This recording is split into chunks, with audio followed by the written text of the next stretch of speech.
Hello दोस्तों, आप सभी को नमस्कार। ये हमारा अपडेट्स में आपका स्वागत है। आई होप कि आप सभी तैयारी अच्छी चल रही होगी। आज मैं बात करने वाला हूँ कि जो EMRS वैकेंसी का जो टायर 1 है या प्रीलिम्स एग्ज़ाम है, उसकी स्ट्रेटजी क्या होनी चाहिए। मैं अपना अनुभव शेयर करूँगा, बाकी आप अपने हिसाब से तैयारी कर सकते हैं। यहाँ मैं जो भी बुक, जो भी कोचिंग, जो भी क्लासेस, जो भी टेस्ट रिकमेंड करूँगा, उसमें किसी भी प्रकार का कोई प्रमोशन नहीं है। तो आप अपने अपने विवेक से निर्णय लें कि क्या करना चाहिए, क्या नहीं करना चाहिए। बस मैं एक सजेशन दे सकता हूँ। अगर आप फॉलो करते हैं तो ठीक है, नहीं करते हैं तो आपकी मर्जी है। अभी एग्ज़ाम की डेट्स भी आउट हो चुकी हैं। दिसंबर में आपका एग्ज़ाम है, तो ज़्यादा समय बचा नहीं है। लगभग आपकी तैयारी अंतिम चरण पर होगी। मैं ऐसी उम्मीद करता हूँ कि आप सबने सिलेबस ऑलमोस्ट कर लिया होगा। जिन साथियों ने सिलेबस नहीं किया है, जिन साथियों ने अभी तैयारी स्टार्ट नहीं की है, तो आप एक बार पुनः विचार करें। अगर आपने फॉर्म भरा है तो आप तैयारी की ओर अग्रसर रहें। 40 दिन में बहुत कुछ हो सकता है। कुछ लोग ऐसी नेगेटिविटी फैलाते हैं कि कुछ नहीं होगा, टाइम बहुत कम है, कंपटीशन बहुत ज़्यादा है। तो बस वही बात है कि मन के हारे हार है और मन मन के जीते जीत। अगर आप प्रयास करेंगे तो कुछ ना कुछ अच्छा हो जाएगा। तो चलिए फिर मैं बात कर लेता हूँ कि इसमें मैंने एक सैम्पल पेपर भी लिया है लास्ट ईयर का, 2023 का, टीजीटी का। तो आप उसे भी देख सकते हैं। कौन सी बुक पढ़नी चाहिए, PYQ कहाँ से सॉल्व करें, मॉक टेस्ट कहाँ से दें, ये सारी चीज़ें, कौन कौन से क्या स्ट्रेटेजी हो सकती है एग्ज़ाम की, वो मैंने डिस्कस किया है। और यहाँ आप देख सकते हैं जैसे कि सिलेबस है टीजीटी पोस्ट के लिए। इसमें जैसे जनरल अवेयरनेस है, 10 नंबर का, रीजनिंग एबिलिटी है 15 नंबर की, ICT है, टीचिंग एप्टीट्यूड या टीचिंग मेथोडोलॉजी है। उसके बाद डोमेन नॉलेज यानी कि जो एक्टिविटी बेस्ड लर्निंग है या जो नेशनल एजुकेशन पॉलिसी है। और उसके बाद लैंग्वेज कॉम्पिटेंसी। लैंग्वेज कॉम्पिटेंसी में एज सच ऐसा नहीं है कुछ, आप इजीली इसको कर लेंगे, बस इंग्लिश पे थोड़ा ध्यान देना होगा। जैसे जो ग्रामर होती है उसके लिए आप कोई भी बुक ले लीजिएगा। वैसे मैं बुक रिकमेंड करूँगा लास्ट में, आप उनको देख लीजिएगा। अगर आपको अच्छा लगे तो उनको फॉलो कर लीजिएगा। जैसे वर्ब है, टेंसेज हैं, वॉइसेज हैं, सब्जेक्ट वर्ब एग्रीमेंट है, आर्टिकल्स हैं, कॉम्प्रिहेंशन है, फिल इन द ब्लैंक्स, ये जनरल जो ग्रामर होती है वही है। उसके बाद कॉम्प्रिहेंशन वगैरह भी है। थोड़ा वोकैब पर भी ध्यान देना होगा। जैसे आई थिंक एंटोनिम्स एनोनिम्स अपार हैं, तो उनको याद करना इतना, मतलब मेरे लिए तो टफ था, हो सकता है आपको याद हो। ईडियम फ्रेजेस कुछ जो फ्रिक्वेंटली आती रहती हैं एग्जाम्स में, उनको आप कवर कर लीजिएगा। जनरल हिंदी जो है इसको आप अच्छे से कवर करके जाइएगा, क्योंकि जो लैंग्वेज कॉम्पिटेंसी टेस्ट है उसमें आपको पास हिंदी ही करवाई है। अगर आप नॉर्थ से आते हैं, जैसे राजस्थान, मध्य प्रदेश या फिर हरियाणा, यूपी, बिहार, इन एरियाज़ में जो हिंदी का प्रचलन है वो कहीं ना कहीं ज़्यादा है। तो आप रीजनल लैंग्वेज में भी हिंदी ही भरा होगा, ऐसा मेरा मानना है। तो आप हिंदी पर विशेष फोकस करें, ये आपको इजीली पास करवा देगी। अब बात कर लेते हैं हम पीजीटी के सिलेबस की। तो पीजीटी के सिलेबस में भी वही सेगमेंट्स हैं। जनरल अवेयरनेस, NGK है, reasoning ability, ICT, teaching aptitude और डोमेन नॉलेज। उसके बाद लैंग्वेज कॉम्पिटेंसी टेस्ट। इसमें रीजनल लैंग्वेज का कोई कॉन्सेप्ट नहीं है, इसमें हिंदी और इंग्लिश है केवल, और सिलेबस वही है। अब जैसे नॉन टीचिंग पोस्ट के लिए, हॉस्टल वार्डन के लिए, इसमें क्वांटिटेटिव एप्टीट्यूड अलग से पढ़ना पड़ेगा। इसमें डोमेन नॉलेज या टीचिंग मेथोडोलॉजी ऑब्वियसली नहीं पढ़नी पड़ेगी, क्योंकि नॉन टीचिंग पोस्ट है, तो इसके लिए टीचिंग एप्टीट्यूड की कोई आवश्यकता नहीं है। तो इसमें क्वांटिटेटिव एप्टीट्यूड यानी कि मैथमेटिक्स आपको एक्स्ट्रा पढ़ना पड़ेगा। अगर आप नॉन टीचिंग पोस्ट में हॉस्टल वार्डन की तैयारी कर रहे हैं, या अकाउंटेंट की तैयारी कर रहे हैं, या लैब अटेंडेंट की तैयारी कर रहे हैं उसके लिए, या नर्स स्टाफ की तैयारी कर रहे हैं, तो कहीं ना कहीं इनके लिए क्वांटिटेटिव एप्टीट्यूड की जरूरत पड़ेगी। बाकी जो लैंग्वेज कॉम्पिटेंसी टेस्ट है वो आपको इसमें क्वालिफाइंग नहीं है। इसमें आपको 3 सेगमेंट दिए हुए हैं, जैसा TGT में दिए हुए थे, जनरल हिंदी, इंग्लिश और रीजनल लैंग्वेज। तो इसमें आपको 40% का क्राइटेरिया नहीं पास करना है। इसमें तो ये क्वेश्चन पेपर में ही दिया हुआ है कि आपके 5 पार्ट होंगे, जैसे आपके सामने दिए हुए हैं। इसके बाद अकाउंटेंट। अब बात कर लेते हैं हम, ये सिलेबस है, आप देख लीजिएगा, वेबसाइट पर भी पड़ा हुआ है, तो आप देख सकते हैं। अब बात कर लेते हैं हम कि TGT में क्या करना है, कौन कौन सी बुक पढ़नी है, कैसे करना है। देखो आप यहाँ देख सकते हैं, टोटल जो सिनेरियो है वो आपके सामने है। टोटल क्वेश्चंस 100 क्वेश्चन होंगे, और जो 100 नंबर का पेपर होगा इसमें 30 जो क्वेश्चन हैं वो अलग से होंगे, यानी कि टोटल क्वेश्चन की बात करें तो 130 होंगे। इनमें से 30 क्वेश्चन क्वालिफाइंग एरिया है, जिसमें लैंग्वेज कॉम्पिटेंसी टेस्ट है, यानी कि आपके 10 हिंदी के, 10 इंग्लिश के और 10 रीजनल लैंग्वेज के। उनमें आपको इसमें से आपको 12 क्वेश्चन आपको सही करने हैं। तो टाइम होगा 2.5 घंटे का, नेगेटिव मार्किंग होगी 1/3। तो आप देख सकते हैं जो कंपोनेंट्स हैं वो हैं, इसके 6 कंपोनेंट्स हैं। अगर एक एक की बात करें तो जो पार्ट 1 है उसमें GS 10 मार्क्स का, second reasoning, third ICT, fourth teaching aptitude, और फिफ्थ है डोमेन नॉलेज, और सिक्स है लैंग्वेज कॉम्पिटेंसी टेस्ट। अगर मैं बात करूँ पार्ट 4 और पार्ट 5 की, तो ये आप देख सकते हैं कि 60% ऑफ वेटेज ऐसे पार्ट से है, टीचिंग एप्टीट्यूड और डोमेन नॉलेज। तो आपको विशेष फोकस करने की आवश्यकता है इस पार्ट पर, पार्ट 4 एंड पार्ट 5। अगर आप इस पार्ट को अपना मजबूत बना लेते हैं तो कहीं ना कहीं आपके एग्ज़ाम निकलने के चांसेस बहुत ज़्यादा हो जाएंगे। पहले मैं बात करता हूँ कि सारी चीज़ें अटैम्प्ट करने से ही एग्ज़ाम नहीं निकलता, कुछ चीज़ें छोड़ने से भी एग्ज़ाम निकलता है। अब कई मेरे मित्र जनरल अवेयरनेस पर ज़्यादा ध्यान दे रहे होंगे, तो मैं उनसे कहना चाहूँगा कि उसका वेटेज देखिए, वेटेज उसका उतना नहीं है, तो आप उस पर मेहनत करेंगे तो उसका रिजल्ट नहीं निकलेगा। क्योंकि अगर आप 10 नंबर के लिए इतनी लड़ाई लड़ते हैं तो आई थिंक उसका कुछ परिणाम निकलने वाला नहीं है। अगर हाँ आपने ये सब कवर कर लिया है, जैसे पार्ट 4 आपका मजबूत है, पार्ट 5 आपका मजबूत है, तो फिर आप पार्ट 1 पर जा सकते हैं। लेकिन उससे पहले भी पार्ट 2, पार्ट 3 इनको कवर करिए, क्योंकि आईसीटी एक छोटा सेगमेंट है जो मैं समझता हूँ 15 नंबर आपको अच्छे से दे सकता है। इसमें कुछ नहीं है, जनरल चीज़ें हैं कंप्यूटर के बारे में, तो वो आप कर सकते हैं। लेकिन अगर आप स्टैटिक जीके के पीछे पड़ जाएंगे तो वो कोई आपको रिजल्ट नहीं देगी। हाँ, ऐसा कह सकते हैं कि जो करंट अफेयर्स हैं उनको आप कर सकते हैं, कोई भी मैगजीन से या किसी भी यूट्यूब चैनल के थ्रू। कोई अच्छा यूट्यूब चैनल है जो करंट अफेयर्स डेली बेसिस पे करवाता है या फिर महीने भर की वीडियो जो करवाता है। मैं जब करंट अफेयर तैयार करता था तो मैं ऐसा करता था कि पूरे महीने का रिकैप देखता था, एक महीने का एक वीडियो देखता था। मैं देख लेता था, बहुत सारी चैनल को एनालाइज करता था, रिव्यू देखता था, दोस्तों से पूछता था कि कौन सा चैनल सही है, तो उस तरह से मैं तैयारी करता था। तो आपको इस वाले पार्ट पर ध्यान देने की ज़रूरत नहीं है, आपको पार्ट 4 और पार्ट 5 पे ज़्यादा ध्यान देने की ज़रूरत है। इसके बाद जो लैंग्वेज कॉम्पिटेंसी टेस्ट है, इस पर भी जो इंग्लिश है उसको आप थोड़ा अच्छे से करेंगे तो ज़्यादा अच्छा रहेगा। हिंदी को तो आप कर ही लीजिए, क्योंकि हिंदी आपको पास करवाएगी, हिंदी आपके लिए रामायण है अगर आप हिंदी भाषी क्षेत्र से आते हैं। अगर बात करूँ मैं जैसे करंट की, तो मैगजीन ले आइए, या तो कोई अगर आपको बुक पढ़ना पसंद है तो मैगजीन से कर लीजिए, क्रोनोलॉजी वगैरह जो भी है। और स्टैटिक जीके जो आप हैं, मेरे ख्याल से पढ़ना मतलब आई थिंक ठीक नहीं रहेगा। अगर आप पढ़ते हैं, तो अगर आप पढ़ना चाहते हैं तो लूसेंट से पढ़ लीजिएगा या फिर कोई भी गाइड बुक ले लीजिएगा। जैसे अगर आपको करंट का बताऊं तो आपको कौन कौन से टॉपिक्स अच्छे करने हैं, जैसे स्पोर्ट्स है, कॉन्स्टिट्यूशन है, कॉन्स्टिट्यूशन में जो अमेंडमेंट हुए हैं, रिसेंट अमेंडमेंट हुए हैं, उनमें आप पढ़ सकते हैं। रिसेंट बुक्स जो पब्लिश हुई हैं, यानी इनको अवार्ड्स मिले हैं, लिटरेचर में अवार्ड मिले हैं, वो पढ़ सकते हैं। रिसेंट जो प्राइजेज मिले हैं, पद्म भूषण या पद्म अवार्ड हैं, भारत रत्न या फिल्म के क्षेत्र में जो भी पुरस्कार हैं वो आप पढ़ सकते हैं। वाइस प्रेसिडेंट ने अभी इस्तीफा दिया था तो उसके बारे में पढ़ सकते हैं, वहाँ से क्वेश्चन निकाल सकते हैं। सुप्रीम कोर्ट में अभी रिसेंटली जो घटना हुई थी उसके बारे में क्वेश्चन पूछ सकते हैं, कहीं से भी क्वेश्चन निकल सकते हैं। जैसे नोबेल प्राइजेज मिले रिसेंटली, उनसे क्वेश्चन पूछ सकते हैं। अमेरिका ने जो टैरिफ बढ़ाया, यूएस इंडिया रिलेशंस पर पूछ सकते हैं, ठीक है। तो इस तरह के क्वेश्चन आप जो आपके रिसेंट जो टॉपिक चल रहे हैं, जो ट्रेंडिंग में खबरें चल रही हैं, कहीं ना कहीं वहाँ से क्वेश्चन, उससे रिलेटेड टॉपिक से क्वेश्चन निकलेगा। तो आप करंट में ऐसा कुछ अपने विवेक से भी थोड़ा दिमाग लगा के कि हाँ यार ये टॉपिक पूछ सकता है, तो इस पर हम थोड़ा रिसर्च करके हम कुछ देख सकते हैं। जैसे बात करूँ रीजनिंग की, तो रीजनिंग आपको प्रैक्टिस करनी पड़ेगी। कोई भी बुक उठा लीजिए, कोई भी प्रैक्टिस सेट उठा लीजिए। जैसे मैं बुक रिकमेंड करूँगा RS अग्रवाल की, आप वहाँ से प्रैक्टिस करते हैं, मैथमेटिक्स के लिए भी और इसके लिए भी। अगर आप अलग से बुक पढ़ते हैं, RS अग्रवाल आपके पास है तो ठीक है, नहीं तो कोई बात नहीं है। आप EMRS के लिए जो भी रेफरेंस बुक चल रही हैं वो आप ले सकते हैं, गाइड बुक चल रही है वो आप ले सकते हैं।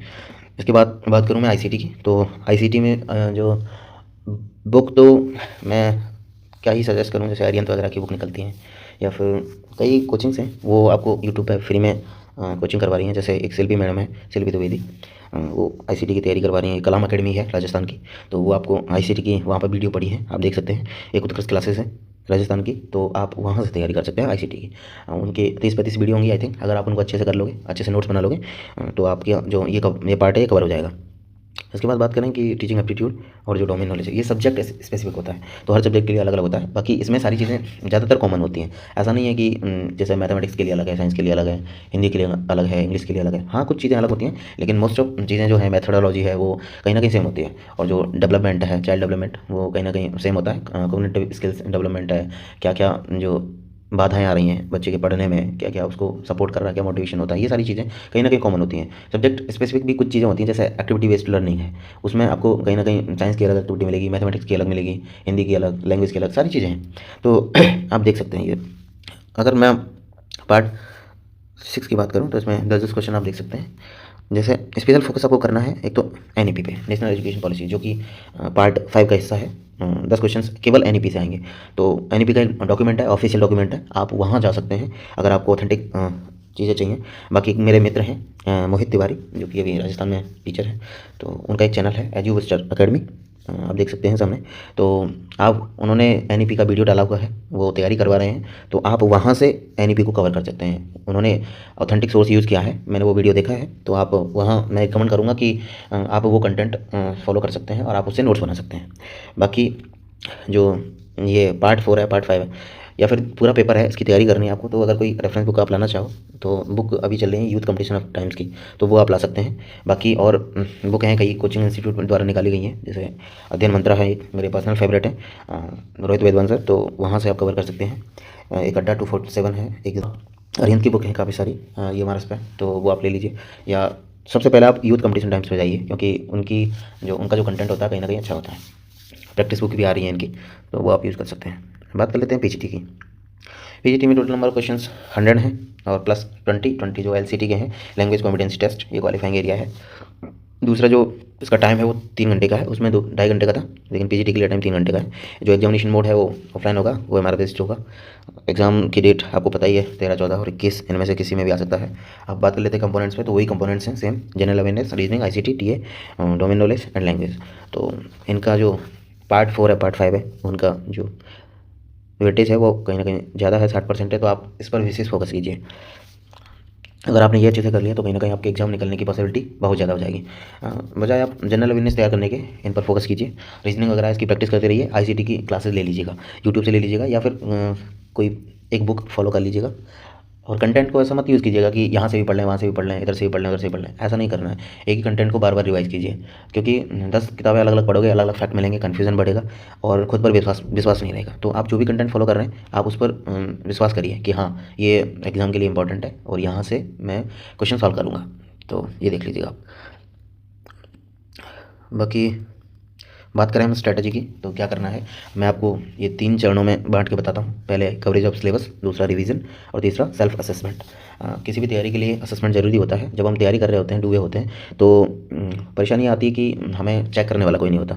हम ये सोचते हैं अगर कोई बच्चा ज़्यादा पढ़ रहा है, 10 घंटे 12 घंटे पढ़ रहा है, तो वो ये सोचता है कि यार मतलब मैं तो बहुत अच्छा पढ़ रहा हूँ, मेरा एग्जाम निकल जाएगा। लेकिन कई बार ऐसा होता है कि हम अपनी दुनिया में खोए रहते हैं कि हाँ ये पढ़ लिया, ये पढ़ लिया, ये पढ़ लिया, लेकिन हमें पता नहीं होता कि हमारा कंपटीशन है किससे, वो हमसे क्या अलग पढ़ रहा है, क्या ज़्यादा पढ़ रहा है, क्या डिफरेंट चीज़ें कर रहे हैं। तो उसके लिए खुद को असेसमेंट करना पड़ता है।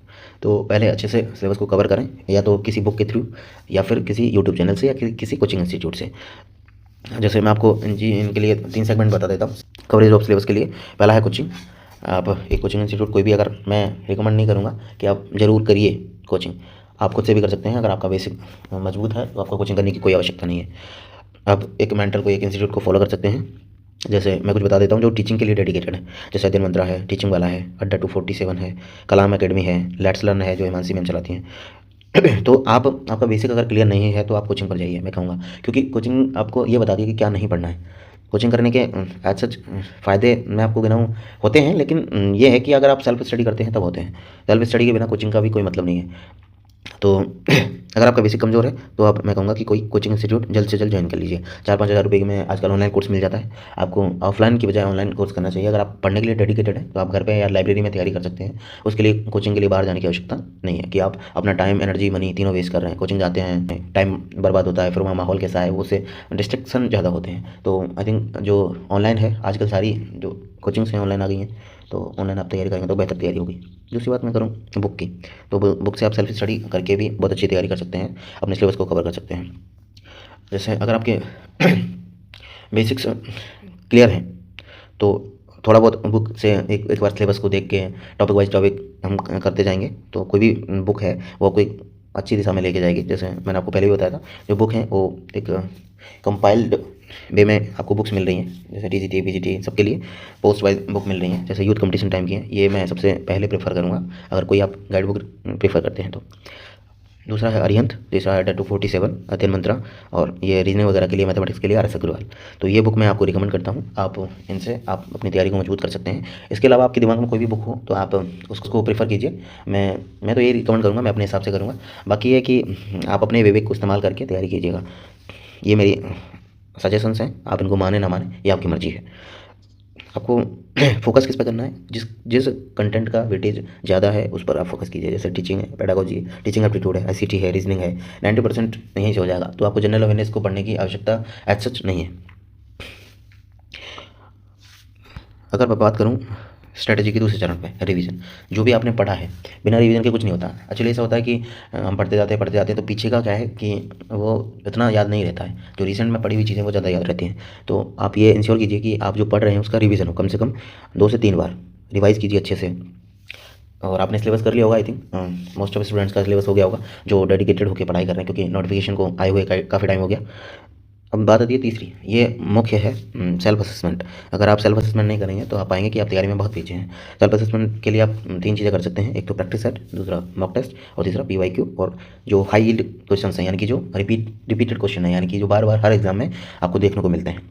तो पहला मैं बात करूँगा प्रैक्टिस सेट कहाँ से करना है। प्रैक्टिस सेट के लिए आप कोई भी बुक ले आइएगा, जैसे यूथ कंपटीशन टाइम की है, देन मंत्रा की है, अड्डा 247 की है, टीचिंग वाला की है, अरिहंत की है, या फिर जो भी आपकी नज़र में हो वो आप फॉलो कर सकते हैं प्रैक्टिस सेट के लिए। और कम से कम 10-12 प्रैक्टिस सेट कम से कम सॉल्व कीजिए। अगर आपको प्रैक्टिस सेट नहीं लगता है कि ये उस लेवल का है, उस स्तर का है, तो आप छोड़ भी सकते हैं। ऐसा नहीं है कि आपको ज़बरदस्ती कोई प्रैक्टिस सेट करना है। मैं यहाँ जितने भी प्रैक्टिस सेट बता रहा हूँ मैंने अपने टाइम पे फॉलो किए थे, एक दो EMRS के लिए नहीं, लेकिन जो स्टेट की मेरी एग्ज़ाम थी उसके लिए मैंने फॉलो किए थे, तो मुझे तो काफ़ी हेल्प हुई थी। तो ऐसा नहीं है कि ये मैंने सब देखे हैं, लेकिन मैं आपको बता रहा हूँ, रिसर्च करके मैंने थोड़ा बहुत निकाले हैं कि कौन कौन कैसे तैयारी करवा रहा है, क्या तैयारी करवा रहा है। तो आई थिंक ये आपके लिए हेल्पफुल होंगे। दूसरी बात करते हैं मॉक टेस्ट की। तो मॉक टेस्ट बहुत ज़रूरी है। आपको अगर जो सेंट्रल के टीचिंग एग्जाम्स निकालने हैं या स्टेट के भी निकालने हैं, जैसे दिल्ली की मैं बात करूँ, DSSB का नोटिफिकेशन भी आया हुआ है, UPLT ग्रेड का भी आया हुआ है, और आती रहती हैं, जैसे नवोदय में भी आती रहती हैं, ये KVS में भी आती रहती हैं। तो ये सब वैकेंसी के लिए जो मॉक टेस्ट होते हैं वो एक टेक्स्ट बुक है जो मेरी पर्सनल फेवरेट है। टेक्स्ट बुक बहुत कम पैसे में बहुत अच्छे टेस्ट प्रोवाइड कराती है। उसका एक सब्सक्रिप्शन लेना पड़ता है, उसमें साल भर के लिए आपको, साल 2 साल वो टाइम लिमिट होती है। आप जौन सा सब्सक्रिप्शन लेंगे उसी के हिसाब से आपको फैसिलिटीज़ मिलेंगी। तो क्या होता है कि उसमें बहुत सारे टेस्ट अनलॉक हो जाते हैं। जैसे ही आप सब्सक्रिप्शन लेंगे तो मेरा मानना ये है कि कम से कम एक वीक में, अगर आपकी तैयारी अच्छी चल रही है, आपने सिलेबस कर लिया है, तो आप 2 से 3 टेस्ट एक वीक में आप लगाइए, क्योंकि उससे आपकी प्रैक्टिस होगी। आपको पता चलेगा कि क्वेश्चन इस टॉपिक से क्वेश्चन यहाँ से भी बन सकता है, इस तरह भी एग्जाम ने सोच सकता है। तो आप अगर जितने ज़्यादा मॉक टेस्ट देंगे उतना ही आपको एग्ज़ाम के लिए आपकी प्रिपरेशन को बूस्ट करेगा। और अगर आप मॉक टेस्ट नहीं देते हैं तो आई थिंक आपकी तैयारी बहुत कमज़ोर चल रही है। आप जितने ज़्यादा हो सकें मॉक टेस्ट दीजिए, प्रैक्टिस करिए। तीसरी बात, जैसे मॉक टेस्ट से मैंने आपको बताया, आप प्रीफर कीजिए, टेस्ट बुक को प्रीफर कीजिए। और दूसरा अड्डा 247 है। इसके अलावा और भी टेस्ट सीरीज़ के लिए कई सारे प्लेटफॉर्म है, ऑलिव बोर्ड है, और आप जो भी जिसको भी फॉलो कर रहे हैं, अगर आपने कोई कोचिंग इंस्टीट्यूट ज्वाइन कर रखा है तो उसके भी कहीं ना कहीं मॉक टेस्ट आपको प्रोवाइड किए गए होंगे, तो आप वो दे सकते हैं। तीसरी बात है PYQ। तो PYQ कहाँ से करने हैं?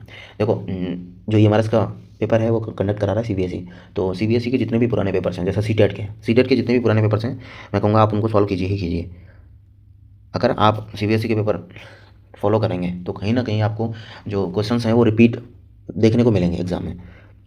जैसे CTET है या फिर जो DSSB है, हालांकि DSSB को कोई और संस्था लेती है, तो DSSB एग्ज़ाम जो है TGT का, PGT का, उसके जो भी मॉक टेस्ट हैं उनमें यही सेगमेंट्स रहते हैं। जैसे रीजनिंग रहता है, ICT रहता है, जैसे लैंग्वेज रहती है, हिंदी रहती है, इंग्लिश रहती है, GK GS रहती है। तो आपको आइडिया लगेगा कि क्वेश्चन यहाँ से बनते हैं, ऐसे बनते हैं क्वेश्चन। अगर आप मॉक टेस्ट नहीं लगाओगे तो आपको आइडिया नहीं होगा कि क्वेश्चन क्या है। आप तैयारी करते जाएंगे, आपको ऐसा लगेगा कि मेरी तैयारी बहुत अच्छी चल रही है, लेकिन रियलिटी जब पता चलती है कि जब हम लोगों के बीच में स्टैंड करते हैं कि मॉक टेस्ट देंगे, कौन सा रैंक आ रहा है, कितने मार्क्स आ रहे हैं, कितनी तैयारी की जरूरत है, किन किन टॉपिक्स में गलतियाँ हो रही हैं, कौन सा टॉपिक छूट गया है, कौन सा टॉपिक बहुत अच्छा कर लिया है, तो वो सारी चीज़ें। और उस एग्ज़ाम का, उसमें मॉक टेस्ट का एनालिसिस कीजिए।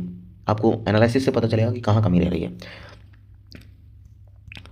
इसके बाद हॉस्टल वार्डन की बात करें तो इसमें एक सेगमेंट अलग हो गया है, क्वांटिटेटिव एप्टीट्यूड। या इसके लिए अकाउंटेंट के लिए भी है, हॉस्टल वार्डन के लिए भी है, अकाउंटेंट के लिए भी है, लैब अटेंडेंट के लिए भी है, और फीमेल नर्स स्टाफ है उसके लिए भी है।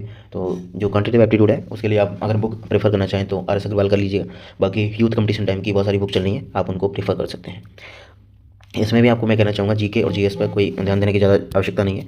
इसमें जो हिंदी और इंग्लिश जो है, रीजनल लैंग्वेज, मोस्ट ऑफ जो कैंडिडेट हैं वो हिंदी या इंग्लिश एक में से चूज़ करते हैं। तो हिंदी और इंग्लिश में आप, हिंदी में मैं आपको बुक रिकमेंड करूँगा, एक राघव प्रकाश है, राजस्थान के एक टीचर हैं, प्रोफेसर हैं राघव प्रकाश। तो उनकी एक बुक आती है सामान्य हिंदी, तो वो आप पढ़ सकते हैं, उससे सारे टॉपिक आपके कवर अप हो जाएंगे। इसके अलावा जैसे कुछ टॉपिक्स और हैं, जैसे अगर मैं GK GS की बात करूं तो उसमें कुछ एक्सपेक्टेड एरिया हम कह सकते हैं कि जैसे इकोनॉमिक सर्वे है, रिसेंट इकोनॉमिक सर्वे है जो 2025 का है, वो आप देख सकते हैं। इकोनॉमिक सर्वे में से कोई भी फैक्ट उठा के पूछ लेगा आपको। स्पोर्ट्स हैं, जैसे ओलंपिक है, पैरालंपिक है, कोई भी प्राइजेज हैं, रिसेंट बुक्स हैं, पद्म अवार्ड्स हैं, इस तरह की। जैसे वर्ल्ड कप है, रिसेंटली इंडिया वर्ल्ड कप जीती है, तो उसमें से भी क्वेश्चन पूछ सकता है। साइंटिफिक फैक्ट्स हैं, डेली लाइफ में से क्वेश्चन आते हैं, तो ये सब चीज़ें हैं। आपको सिलेबस दिया हुआ है ऊपर, एक एक टॉपिक आप देख सकते हैं, और टू द पॉइंट पढ़ाई कीजिए। ऐसा नहीं है कि आप आपके सिलेबस में जो चीज़ नहीं है आप उस पर ज़्यादा फोकस कर रहे हैं, ठीक है। जैसे मैं आपको ICT के लिए बता दूं, जैसे पिछली बार का जो पेपर था वो मैंने एनालिसिस किया था, एक दो पेपर मैंने एनालिसिस किए थे, तो उनमें जो मेरे को क्वेश्चन मिले थे ICT से, जैसे पावर पॉइंट है, MS वर्ड है, MS एक्सेल है, फॉर्मेटिंग है, इनपुट डिवाइस है, आउटपुट डिवाइस है, शॉर्टकट कीज़ हैं, अल्ट कीज़ हैं, और जो नेटवर्किंग है या इंटरनेट है, ब्राउज़र्स हैं, जनरेशंस ऑफ कंप्यूटर हैं, कौन सी जनरेशन का कंप्यूटर है, इस तरह से जो एक्सटेंशंस हैं कि MS वर्ड का एक्सटेंशन क्या होगा, PPT का एक्सटेंशन क्या होगा, एक्सेल का एक्सटेंशन क्या होगा, मेमोरीज़ हैं, इस तरह की चीज़, कंप्यूटर सिस्टम्स हैं, साइबर सिक्योरिटी है, इंटरनेट है, ये सब चीज़ें आपको ICT में पूछी जाएंगी। तो कोई भी यूट्यूब चैनल जो इसके लिए मैंने आपको ऊपर रिकमेंड किए हैं उनको आप फॉलो कर सकते हैं। मैंने वैसे जो अपना ICT है वो मैंने उत्कर्ष क्लासेस से तैयार किया था। तो ये आप देख सकते हैं पिछले साल का पेपर है 2023 का, ये TGT का पेपर है। इसमें आप देख सकते हैं जनरल अवेयरनेस,